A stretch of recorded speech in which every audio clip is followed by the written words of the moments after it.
Donald Trump is doubling down on stupid.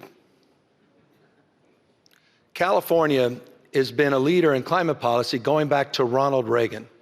1967, Governor Ronald Reagan established the first tailpipe emissions in the United States of America, created the California Air Resources Board. 3 years later, a president by the name of Richard Nixon, another Republican, codified California's leadership under the Clean Air Act. Never in the history of the United States of America has there been a more destructive president than the current occupant in the White House in Washington, D.C. He's trying to recreate the 19th century. He's a wholly owned subsidiary of big oil, gas, and coal. He's quite literally reopening coal plants in the United States of America. He's received close to $500 million in campaign contributions. He asked for $1 billion, look it up, in return for basically eliminating all regulations in the United States of America.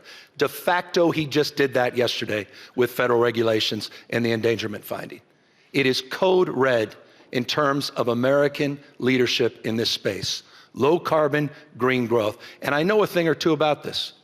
I represent the 4th largest economy from a GDP perspective in the world.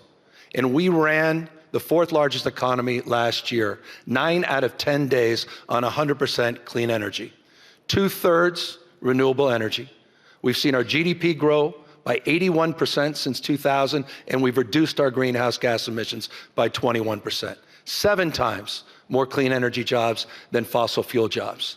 We're proving at scale that we can implement, we can compete, and we can dominate. But Donald Trump is trying to turn back the clock. And so we're showing up, but we're also showing what can be accomplished, the power of emulation. We are in the great implementation in my state. Final word.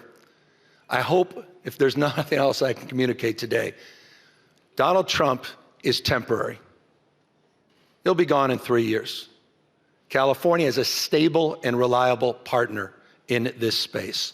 And it's important for folks to understand the temporary nature of this current administration in relationship to the issue of climate change and climate policy. You just got to call this stuff out. Look, the polluted heart of the climate crisis is big oil, period, full stop. That's what this is all about. I mean, that's where the politics, that's where the timidity comes from. You talk about the tech stack. You can't get in one of these modern new vehicles and ever want to go back to the old gas guzzler. I mean, the technology, and we can talk in terms of just energy efficiency and how we bring down costs, and we've got to address those cost issues. But the biggest problem is the deceit and the denial that's happening because of these special interests. And so you just have to have the courage to call it out. And I agree with you. It's infuriating what I hear privately, but is not expressed publicly.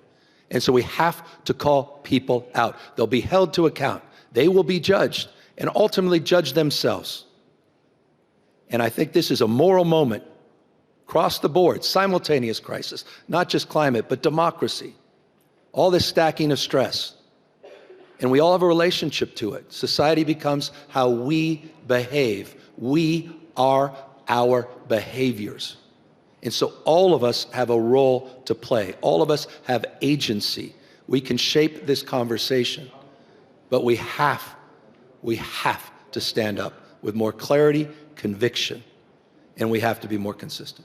People don't speak up because they're afraid of retaliation. Yeah.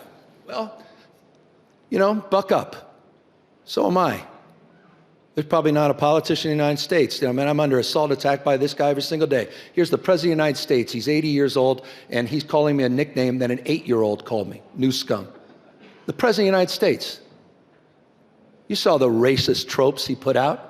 This is the President of the United States of America. Call this guy out. Stop this timidity. Stop with the BS diplomacy. You're in the rearview mirror.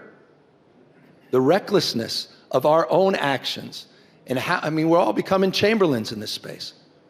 We have a supine United States Congress, so we have to stand up. Corporate leaders have to stand up. People have to stand up.